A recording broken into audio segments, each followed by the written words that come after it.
Shalom, selamat berjumpa kembali Bapak Ibu sekalian. Baiklah, pada hari ini saya akan membahas satu judul firman Tuhan, yaitu rumah keselamatan. Teks yang saya ambil yaitu di dalam Keluaran pasal yang ke-12 ayat 26 dan 27. Saya baca dengan cepat. Dan apabila anak-anakmu berkata kepadamu, apakah artinya ibadahmu ini? Maka haruslah kamu berkata, itulah korban Paskah bagi Tuhan yang melewati rumah-rumah orang Israel di Mesir, ketika ia menulahi orang Mesir, tetapi menyelamatkan rumah-rumah kita. Rumah yang diselamatkan atau rumah keselamatan. Secara tidak kebetulan bahwa minggu-minggu depan kita akan melewati atau merayakan apa yang disebut Hari Paskah yang didahului dengan Jumat Agung. Saudara-saudara, ini berbicara kepada kita semua, ayat ini, bahwa rumah kita bisa menjadi rumah keselamatan, atau rumah yang mengalami keselamatan, atau rumah yang berhasil melewati sesuatu yang kritis dan selamat. Saudara-saudara, pada saat ini orang sedang bingung dan mencari perlindungan. Ada yang pengen keluar dari kota Jakarta, pulang ke kampung, atau mungkin tinggal di gunung, atau bahkan di tengah hutan, supaya mereka aman. Mereka merasa tidak akan terkena oleh virus corona yang sedang mewabah pada saat ini.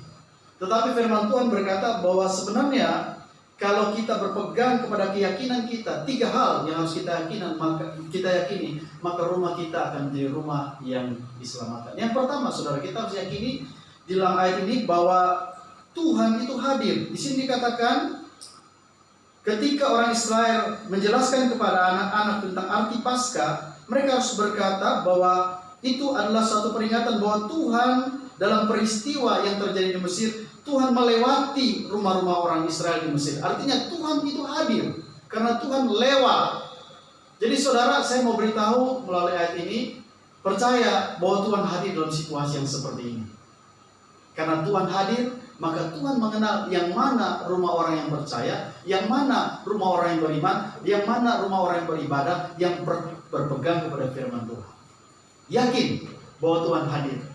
Yang kedua, saudara-saudara, di sini dikatakan ketika Tuhan melewati rumah-rumah di Mesir, Tuhan bisa membedakan mana rumah orang Israel, mana rumah orang Mesir. Dan ketika tiba di rumah orang Israel, Tuhan melewati, itulah tidak akan terjadi di rumah orang Israel. Artinya Tuhan mampu mengendalikan penyakit yang sedang beredar. Yang mana dikena, yang mana tidak akan terkena. Karena Tuhan bisa mengendalikan. Karena Tuhan penguasa alam semesta ini.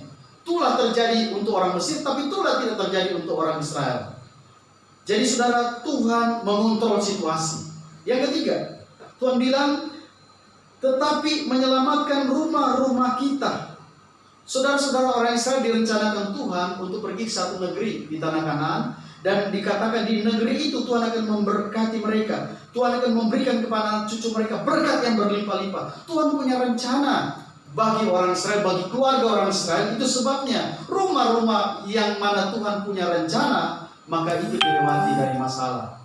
Karena itu saudara, saya mau beritahu kepada saudara, kalau saudara yakin akan tiga hal ini, maka rumah-rumahmu akan menjadi rumah yang berkemenangan, rumah yang diselamatkan, rumah keselamatan. Sehingga ketika kita melewati semua ini, kita bisa melalui semua ini, kita akan bercerita kepada anak cucu kita bahwa rumah kita rumah keselamatan.